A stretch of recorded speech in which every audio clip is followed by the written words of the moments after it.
Welcome back to another video on the China and US competition. What we're going to be looking at today is really focusing a little bit more on what I discussed in my introductory video. It was posted yesterday, is about the Chinese economy and the current issues surrounding it. And the question is the Chinese economy in a recession or close to recession? And no one really knows because the transparency of the information given by the Chinese government is very opaque. They've just recently, in terms of youth unemployment, have stopped releasing data.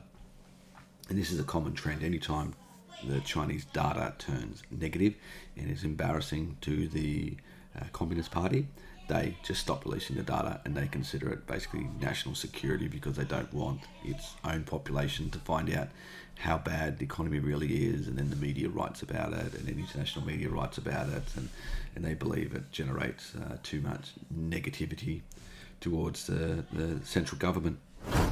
So if things are that bad that they need to stop releasing the data so that people know what's happening in their own country, in their own economy, then things must really be dire in China. And while I don't know the answer 100%, what we're going to do, we're going to have a bit of a deep dive on some facts and figures and a few graphs and look at a few things, and so you can form your own opinion, do a bit of your own research, comment on the video, maybe open my eyes to some other things that I've overlooked. And this is such a huge, complex problem when you're dealing with a nation the size of China and a population and economy the size of China. So it's by no means a small issue, and that we can, solve in one video. So we're going to have so this is an article I wrote back in 2019. You can see there 4 years ago. Now this was talking about a bank in China which the government had to basically take over. It was Baosheng Bank. That was the first bank in 20 years that China basically had to seize and nationalise and take ownership, and it sort of rattled the markets at the time. So I was talking about the risk then of banks and contagion, or liquidity crisis in China. Now this sort of did play out in China, but the Chinese government injected a lot of liquidity into the market at the time to stabilise the situation, which was the correct thing to do. That's what any country would do. Now, what I talked about here back then was China's debt situation, and this is just to highlight how China has been powering its economy for the last 10, 15 years or so. So back in 2019, China's total debt stood at $36 trillion. This was $28 trillion of debt that had been created in 10 years between 2008 and 2018. And that was part of China's stimulus program to keep its economy running after the GFC happened in 2007-8. And that's because its export markets were hit very hard. China's exports to the world, to the United States, to Europe, the consumer-led, export boom, that was hit hard, and well, it never really recovered fully, and plus its own consumer economy also took a hit in that time. So in that time, China created $28 trillion of debt in 10 years, and this is government, which a lot of it was in the state-run enterprises, state corporations, private debt, consumer debt in China, it all combined. In that same 10-year period in the United States, US debt increased by $10 trillion. This is government, private, and corporate debt as well, so it's total debt across the entire United States. Now, granted, total US debt is higher than China, but the US economy is much higher than, or much larger than China's in terms of size. So what I'm trying to highlight is what China's economy has been doing for the last 10 to 15 years is just creating mountains of debt at a much higher rate than what any other country has done in the world, including the United States. And we often look at the United States and its debt problems, and we have the battles in Congress over the US government debt, and that their spending's too high. And we've seen the United States over the last 20 years with its wars in Iraq, Afghanistan, the trillions of dollars that have been spent there, its response to the global financial crisis with trillions of dollars spent by the government. But the difference was in that situation is the government actually bought out or nationalised some of those banks and became basically majority shareholders, and then they sold shares years later and actually turned a profit from the GFC in terms of the bailouts.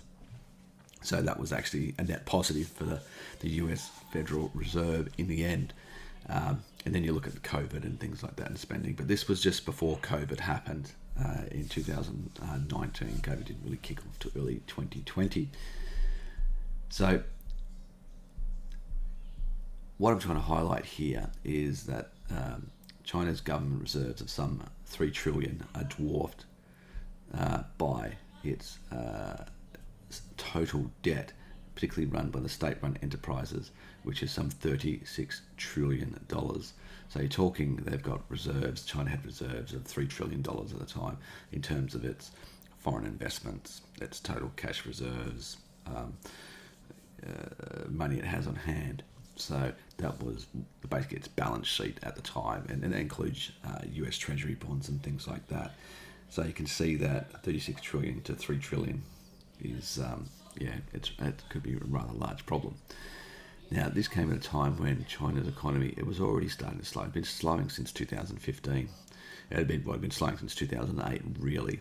And what China was doing is just borrowing or money printing at the largest rate in world history that we know of, and at least modern history, far in excess of anything the United States has done to solve its problems in terms of financing its wars and getting a GFC, even including COVID.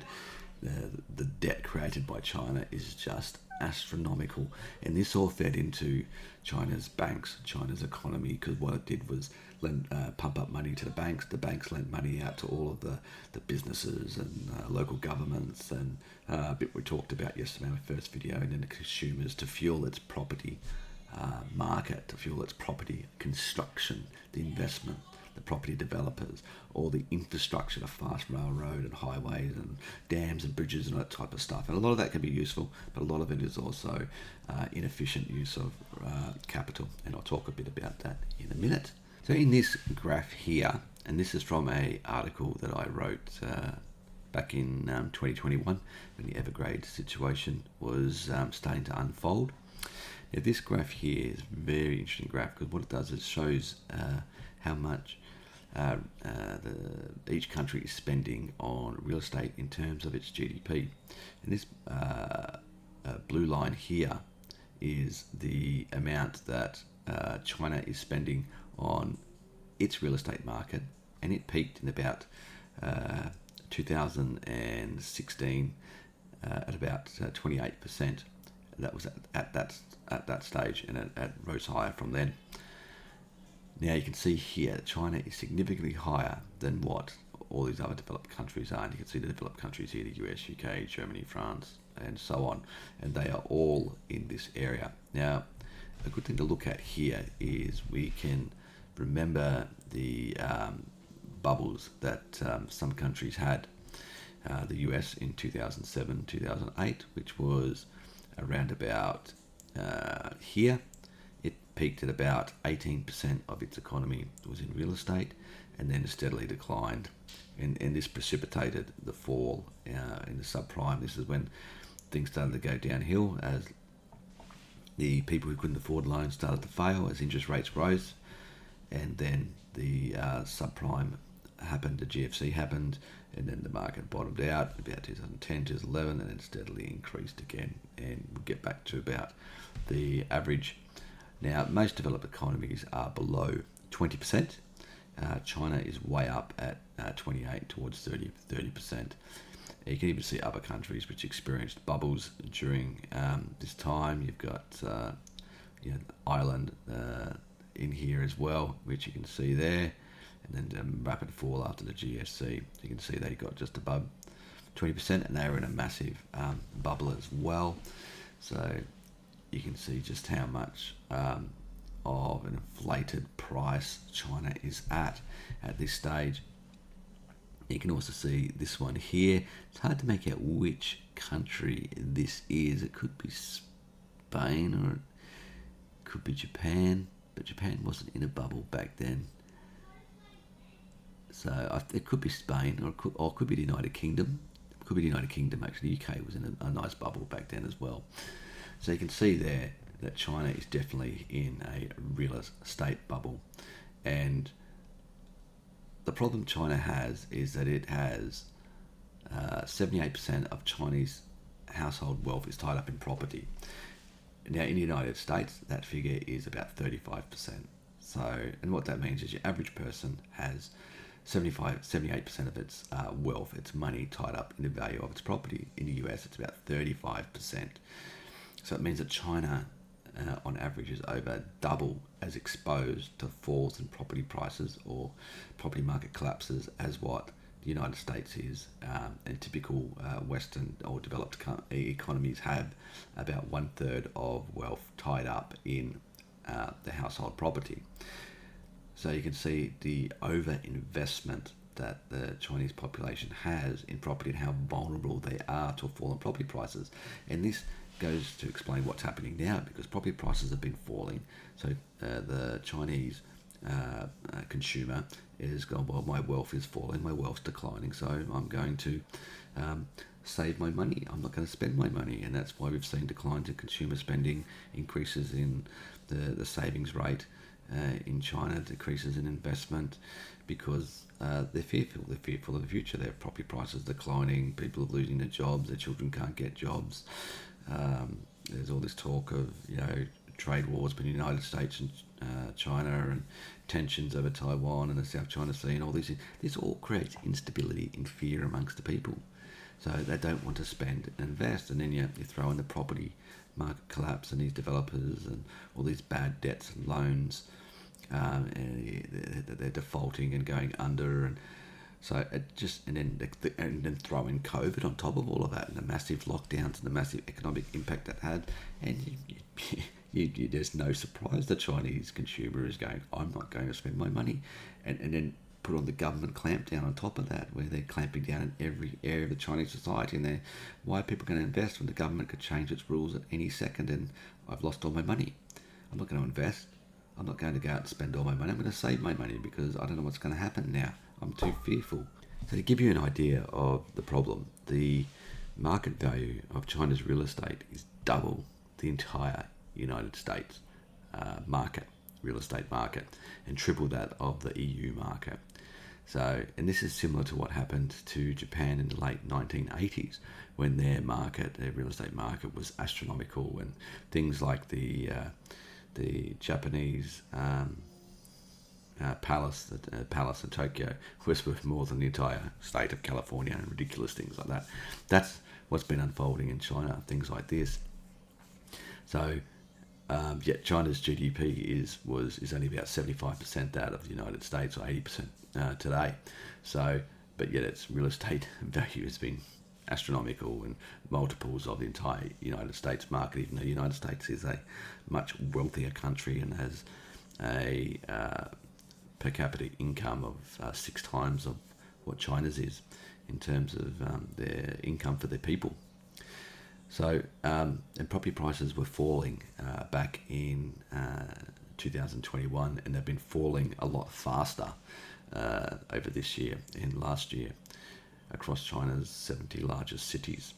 So this helps to explain China's current situation that I've been talking about 2 years ago, in that over 3/4 of their wealth's tied in property. So that naturally flows into the Chinese consumer, that they've got less money to spend, less wealth to spend, less wealth to invest in shares and businesses and buying things and things like that.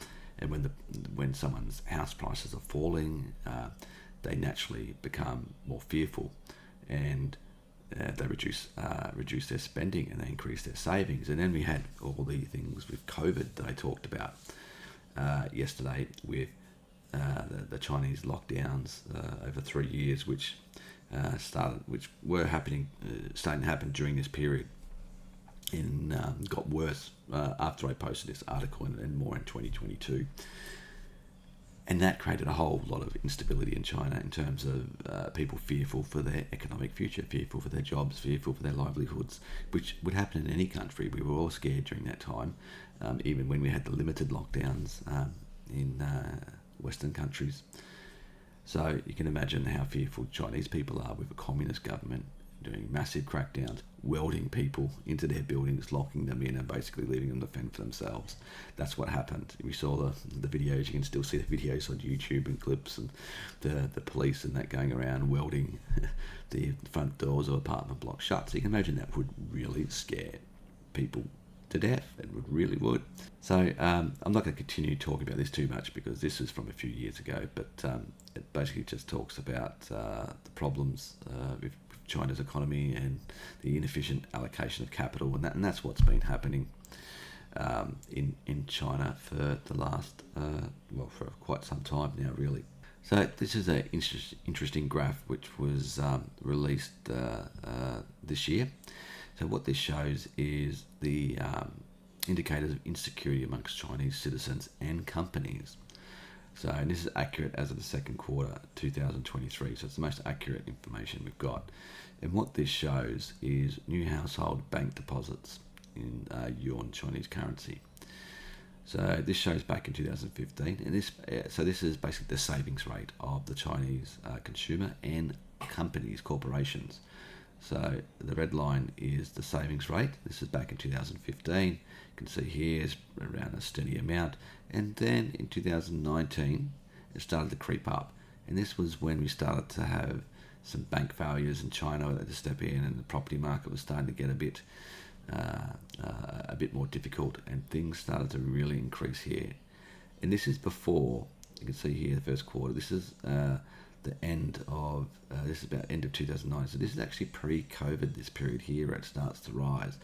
COVID really starts to kick in the very end here, and then in 2020 here, and then China sort of had a period where it contained COVID, and it was sort of operating normally for a while, and then everything went haywire and COVID got out of control, and that went into the big lockdowns, and that's this big spike here. So you can see here the period of savings has just increased massively. It started when China started to have the property troubles. It was property developers, and that normally that predated really the start of it happening in the media, because things are obviously already starting to go haywire before the media picks up on it in China because of the lack of transparency. So you can see here the savings rate, how much it's gone up. So it was typically around this level, and now it's it's gone from 100 to 230, so it's more than doubled their savings rate. And China already had a high savings rate. Now, durable goods consumption. So this is basically consumer spending. Consumer spending at quarter 1 2015, at the baseline of 100, sort of bubbled along here nicely, and then at the same time savings rate increased. Consumer spending has declined and continued to decline ever since. So now it's at a level of about 70. So it's fallen by about a third from where it was in 2015. So that's some 8 years ago, and if you included inflation and everything else adjusted for it, it'd probably be significantly lower. So private fixed asset investment. This is the private citizens investing in things like houses and property, and even buildings. So it was here, and it did a sharp decline in 2015, and then continued a downhill trend ever since, despite the Chinese government's best efforts. So this is down, well, look at this, this is down to just above 30, so this is down a massive 70% basically since 2015.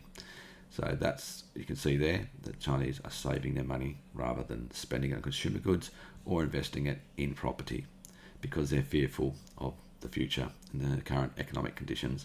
And this has also happened at the same time that Xi Jinping started all his crackdowns in China, and the government, basically an overall government interference in the Chinese economy with continuous crackdowns and changes of the rules and regulations and laws, and basically making China a much more authoritarian state. It was already authoritarian communist system, but it had that capitalism and private businesses were sort of thriving and driving the economy, and this is when it all started to change and started to crack down. And Xi Jinping, after his first few years in office, it was 2012 he came to power, so 2015, people really started to feel the effects of it, and you can see the consequence here in the actual data.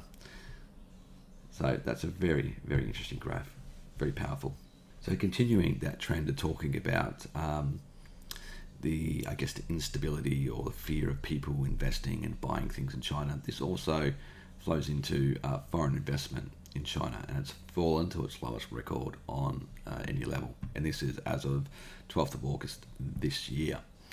So this is basically foreign companies and foreign people, even individuals investing in China, sending their money to China to buy businesses and assets and all that type of stuff, which has been happening.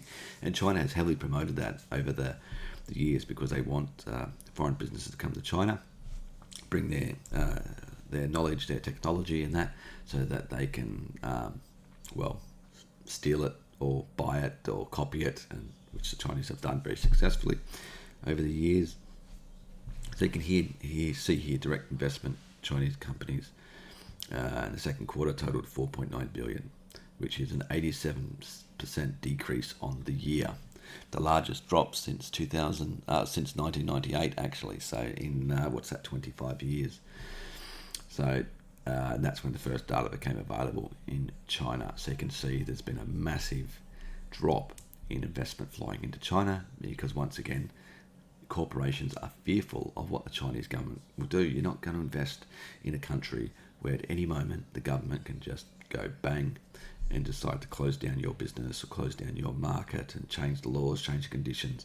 What's been happening in order in terms of, say, national security and the recent Chinese Espionage Act, where basically all companies have to reveal all data to the Chinese government to clamp down on espionage, and even things like in a Western society, you would have due diligence. If you're going to invest in a company, you'd like to see their financial records and financial information and disclosures before you invest your company's billions of dollars in this company to buy it.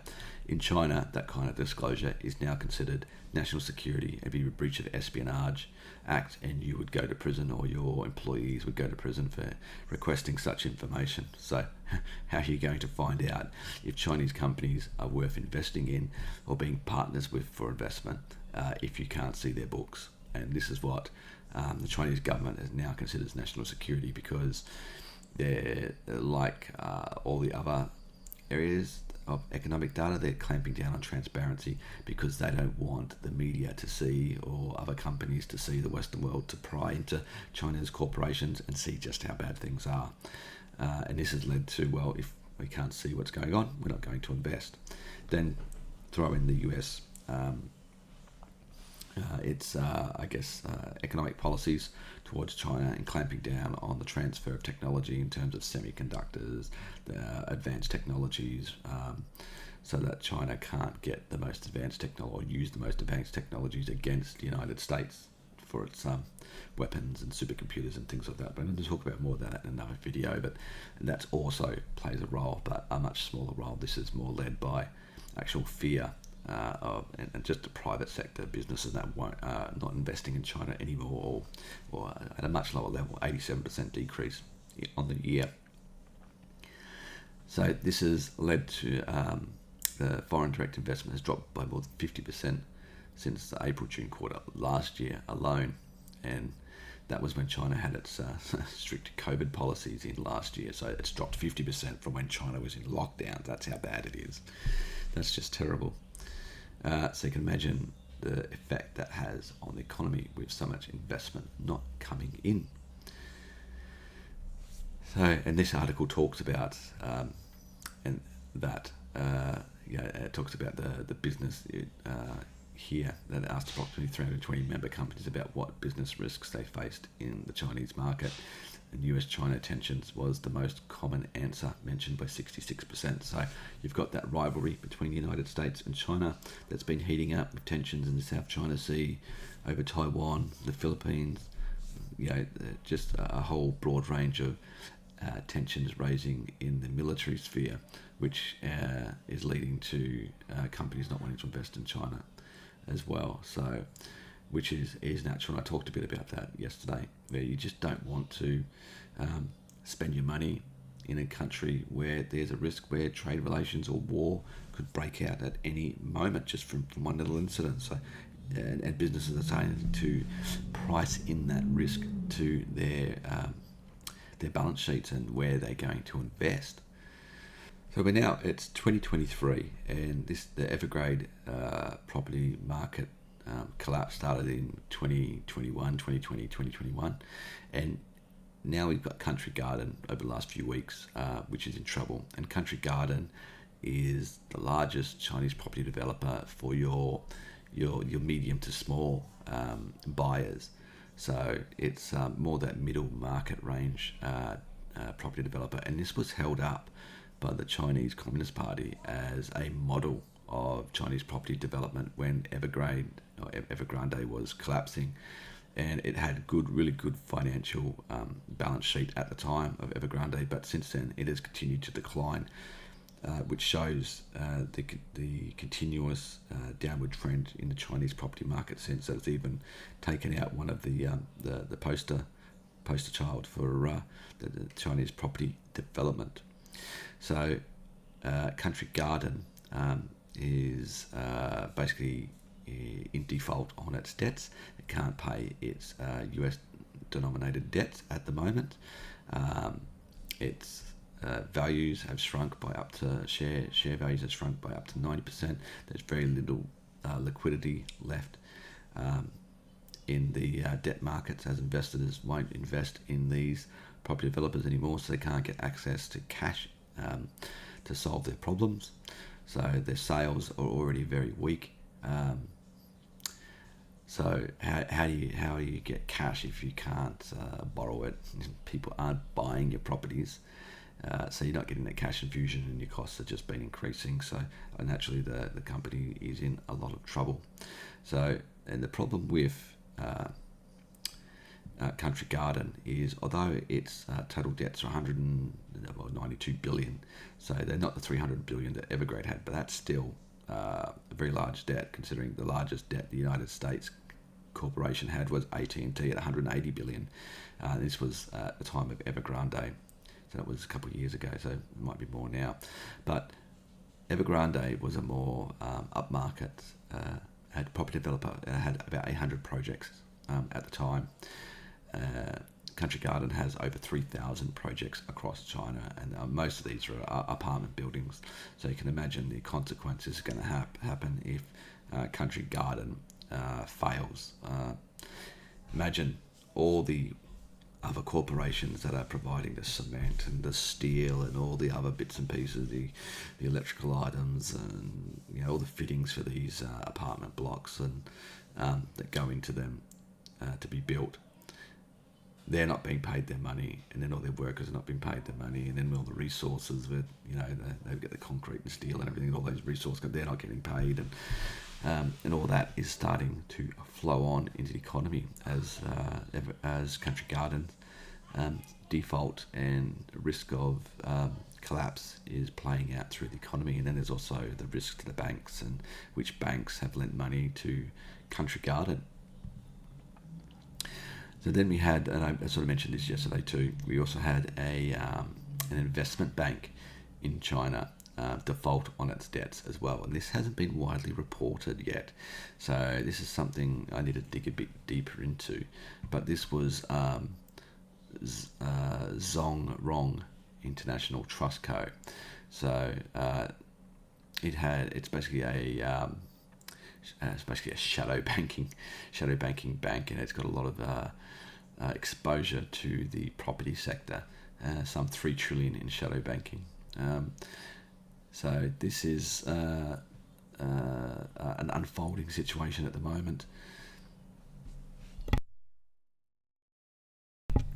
There's not a lot of information yet on what's going on with this company, this investment bank, probably because it's got a lot of shady loans, pretty much shadow banking. It's hard to get a idea of it, but So it could. We don't know how much of the 3 trillion shadow banking market it's gotten. The shadow banking market is much larger than that. That's just what we know of.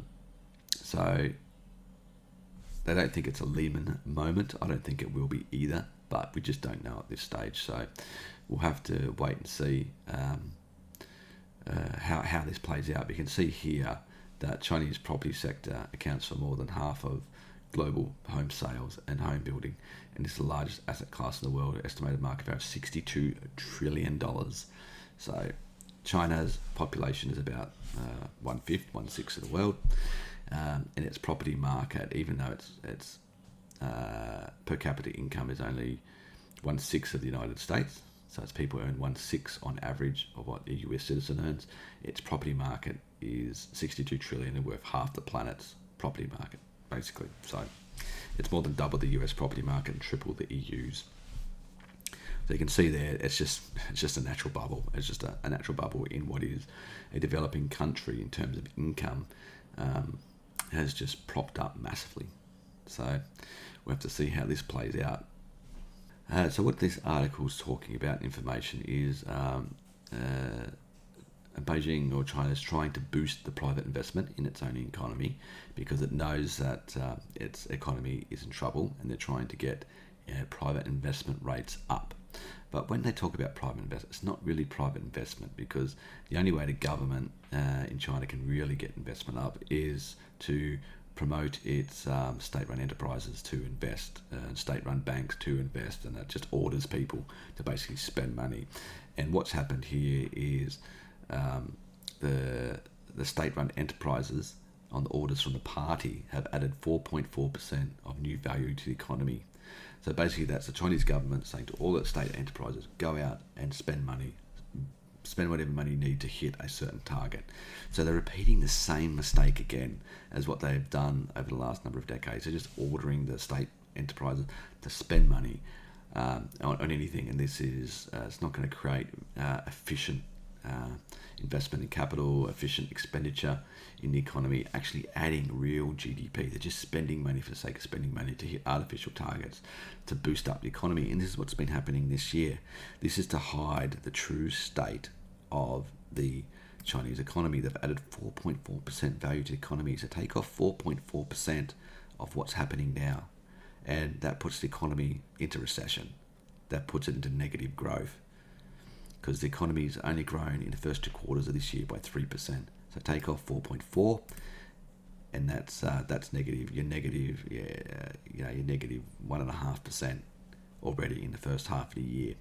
So the private companies have only added 1.9%. So maybe that makes up the difference there of that 1.4% negative. So that would maybe put it slightly positive. But you can see private companies are not investing much. 1.9% is very low. So compared to the state-run companies at 4.4%, you can see here state enterprises have increased their investment spending by 8.1%. Private investment declined by 0.2%, and that's what's recently been reported about the declining private investment in the overall Chinese economy. So, but the state-run enterprises are investing at 8%. Investment spending. So you can see the difference there, that people, when they're doing their due diligence, looking at the overall economy, refusing to invest. You can see the ones who've been ordering to spend and they're being forced to spend at 8.1%. So yeah, they're right, this divergence is unsustainable. And the private businesses still contribute 50% of tax revenues to the Chinese government, 60% of the nation's gross domestic product, and they account for 70% of commercial applications of technology and for 80% of urban employment. So without the engagement of private business, China's economy falters, and it has. And that's what is happening if you got private investment declining by 0.2%, yet it makes up 50% of government revenues, 60% of GDP. So that means that 60% of China's GDP is basically declining. Only slightly in terms of these figures, but then you factor in that they account for 70% of commercial applications of technology, and this is like innovation. This is innovation from companies, and if they're declining to invest, then innovation is going to decline, which brings productivity to the economy. and then 80% of urban employment. And this is why the youth unemployment is so high and over 20%, and many experts say it's closer to 40-45%, because private investment is not investing, and they account for 80% of urban employment. And that's where a lot of your young people are going to start off in urban employment before they get up into larger corporations and gain experience and move on to better paying jobs. And there's only so many jobs for people without degrees as well. So people with degrees, which is a much smaller percentage of the Chinese workforce, will gain higher employment in other areas, but the urban population is predominantly being fueled by your private investors, which is the same in Western companies. Your medium and small size business provides majority of the jobs for your economy. It's the same in China. All your medium sized stores and businesses, small businesses and medium sized manufacturers and factories and things like that, they provide most investment, yet private investment is declining. So I just don't see, with all of these figures, how China's economy can be growing. It's just insane. Like, if this was any Western country, the economy would be in a very deep recession. So now I'm just going to quickly touch on another aspect of the economy, which is very important. We're going to talk about population growth. So that was Germany. I'm just trying to get it the right one. I was having a look at this earlier. So it's population of China. Oh, China. That was India. So you can see this is basically China's future population growth. So we're about, where are we, 2023 here. So that's where China's population is now. Although I think this graph might be a little bit out of date, because they're saying China's population is already declining. I think this was as of, August 21. So these figures are probably a little bit out of date, because China's population is already declining. It's already going down by 7 million a year, so it's peaked a little bit late, and there's information to suggest that China's figures have been hiding the real truth anyway, but we'll use this for now. And basically what this shows is a long-term trend. It shows that by 2100, that China's population will go from 1.4 billion down to 1 billion. And there's other graphs from the United Nations which show that their population goes down to about 700 million by 2100 as well, which is probably more realistic. This graph's probably a little bit out of date. I'll bring up the other graph in a minute, actually, but it just gives you an idea China's declining population, just how much it's going to decline by. So they're going to lose anywhere between 400 to 750 million population over the next 70 odd years, and it's in rapid decline. It's declining from now. So this has peaked a little bit late. It's already, imagine if this peaks here, so it's already peaked. So it's probably going to lose more by the year 2100 than what it's currently showing.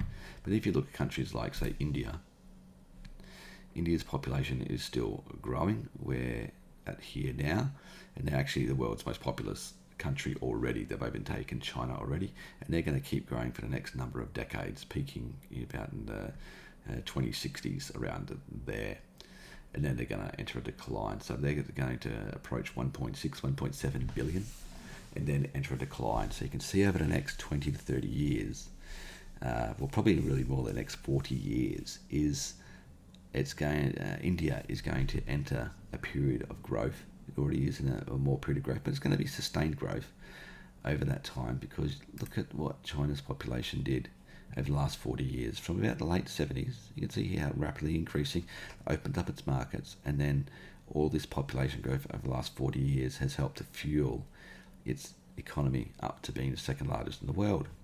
Now India is now on that same trajectory. It's been growing, but now it's accelerating, and it's opening up its economy. So it just needs to do the right policies, and it's going to enjoy the next 30, 40 years of higher economic growth. I don't know if it'll reach similar levels to China, because I think that China's pumped up a lot of its economy with artificial GDP and a lot of, as we talked about, the property sector, and added at least a third of its economy is just wasted investment, inefficient allocation of investment, and we can't believe their GDP growth figures anyway. So India's on the rise, and even the United States shows a population growth here.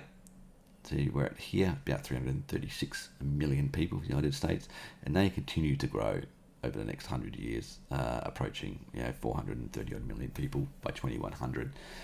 So they're looking at a lot of population growth, and the reason the United States can do this is its births are a little bit higher than what China is. China's at 1.1 births per female, and the replacement rate is 2.1. So they're well below the replacement rate, and that's why their population is basically going to halve in the next 70 years as the population naturally dies off, while the United States is increasing its population with its birth rate, but also a lot via immigration. It's one of the benefits of the Western countries is some of them do allow migration and immigration, and the United States is it's a country built on migrants and immigration, so it's continuing to do so. So its population and economy will continue to grow. So this is one of the reasons why the United States is going to remain, will probably most likely remain the superpower of the world, and the largest economy in the world because of this. I can't see another country really reining them in until much later in this century, and then when probably India becomes the next challenger, depending on how its policies and development goes. They've had a lot of issues over recent decades to try and untap that potential, but there is a lot of potential there, and India and the United States would be a much, more compatible nations to coexist. I can see India and the United States being much more like the United States and Britain to some degree. Both democracies, both have a lot of things in common. It just depends if India stays in democracy, if the United States stays in democracy, that is, with all of its political problems as well, with current issues going on there. So I'm pretty sure it will. And I think this trend will just highlight how the United States will stay a large power, and probably the world's predominant power for much of this century anyway. After that, who knows? So what this video highlights is some of the challenges China is facing in terms of its economy, its development. And China is a large country, a lot of resources. It does have a competent bureaucracy. China's filled with hundreds of millions of hardworking, productive people. So they can overcome these challenges if the government implements the right policies. At the moment, it's almost like Xi Jinping is deliberately trying to crack down on all of China's society and economy to almost get them away from the economic growth and capitalist system, and trying to, create a more traditional communist nation to, I'm not sure if it's because he wants to retain his own power for life, pretty much for a long time, and he needs to do that, or if it's because he just wants a more authoritarian communist nation and doesn't want China to continue down that road where, like, he's done clampdowns on things like the children are playing video games, and Chinese males looking like a bit more feminine with some of their the social media and that was going on in China. He's cracked down on those things because I guess he didn't want that social media influences, and so he wants the traditional Chinese male to look like a Chinese male and be masculine, and so that he can build stronger males. So he's got soldiers for his army and more traditional values. So it's difficult to see which way China is going to go presently with Xi Jinping. And one of the concerns is recently he replaced a number of the top commanders of the Chinese Strategic Rocket Forces, which are they control the long-range anti-ship ballistic missiles, which can target US carrier battle groups in the Pacific, their nuclear ICBMs, their new hypersonic missiles, short-range ballistic missiles, which they fire at Taiwan and South Korea and Japan and stuff in the event of a war. So he's replaced them with people which have no experience in those rocket forces. He's brought in generals from outside, like from the Navy and Air Force and other areas, but they're people who are loyal to him.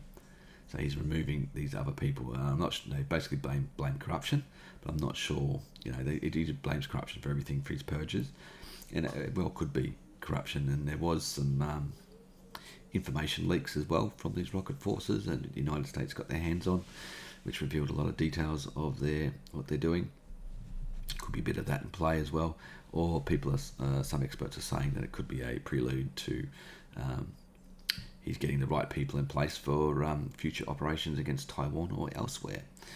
So we'll have to wait and see how things pan out. But there's purges going on in China's military, the higher ranks, not just in other areas of society. He's cracking down. He's also cracking down in his military and the generals to make sure he has absolute control over society and his military.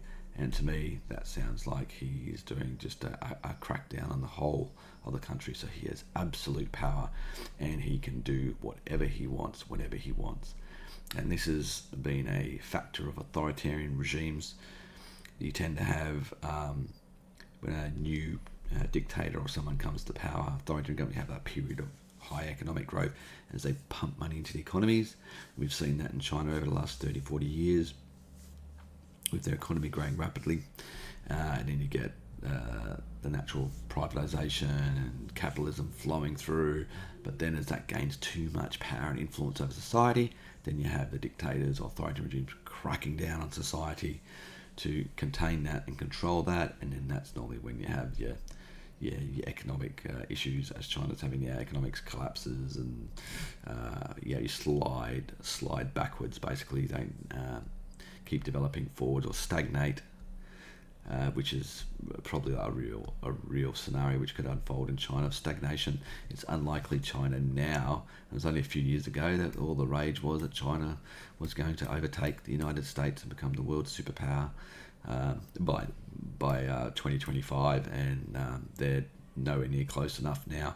And on current trends with their growth rates, even if you can believe their growth rates, because they're probably negative currently, that they're not going to overtake the United States. And the US is becoming more competitive. Its economy is probably the envy of a lot of the world at the moment, in terms of it's raising interest rates, but it's still keeping its economy growing. It may fall off over the next year as its economy slows down, but it's managed to get interest rates back up to a reasonable level and keep its economy growing, which is good, because it means if there's another economic shock, it means that the United States has ammunition to use now. It can drastically lower interest rates if there's another bank contagion or share market collapse or whatever it is that may happen. So it puts the United States back on a better footing anyway. And a lot of the Western world as well, interest rates needed to rise, and have done so. But before I diverge too much into all these other areas, I think I'll end the video there. And thanks for watching, and hit that subscribe button, hit that like button for me, help me with the YouTube algorithm. Add some comments, please give me some feedback, and talk about anything you want to talk about, or give me some information that I'm not aware of, and or point out where I'm wrong. Challenge me on my certain ideas, because I don't have all the answers. I'm just sort of saying what I think and information that I've come across and piecing it all together and where things are going. So thanks for watching. I'll see you guys next time.